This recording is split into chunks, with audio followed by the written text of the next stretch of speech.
Last night I went out to get me something to eat, and I ended up going to one of my favorite bars. Sitting at the bar, I ended up sitting beside a older black gentleman who made it very clear that he was not interested in me. Body language, turned away, refused to make eye contact, the usual shit, right?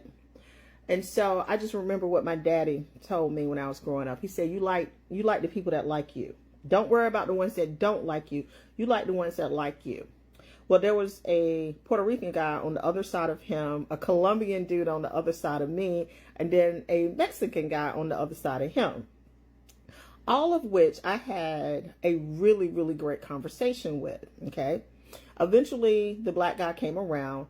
Let it be known that he came from a state with a very, very, very small population of black people, and he was ready to get back because he didn't like it where we were. His whole conversation was tinged with everything that was wrong with black culture. So I was like, okay, I know what your issue is. And I wanted to tell him so badly, motherfucker, I don't like you. I'm not interested in you. And I don't want you. But, I was polite and nice enough. But the guy from Puerto Rico, now, he was interested. He pretty much made it known. And even at the end of after, like, he was getting ready to go, he got his food and he was on his way out. He came over. He was like, you're really smart. I enjoyed the conversation. I look forward to seeing you here again. Like, he was just really, really nice and interested. And so we, talked, did not exchange numbers, but I'm sure I'll see him out again and we'll talk again. But my point is this. When I was growing up, my daddy said, like the ones that like you. Focus on the ones that like you. Black men go out of their way to let black women know that they don't want us. And I'm here to tell you, we don't give a fuck. There are enough men that want us that your little rejection means absolutely nothing. I say it on here all the time and they have a hard time believing it.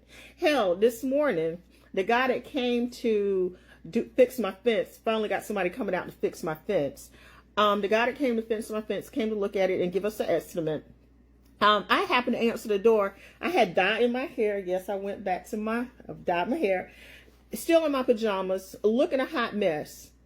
And he was like, oh, how long you been living here?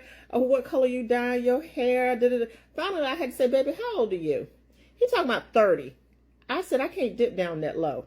I'm sure you're a nice guy, but I can't dip down that low and do anything with you. But I'm flattered. And so y'all live on this internet thinking that somehow or another what you believe is true. And I'm here to tell you, we don't give a fuck.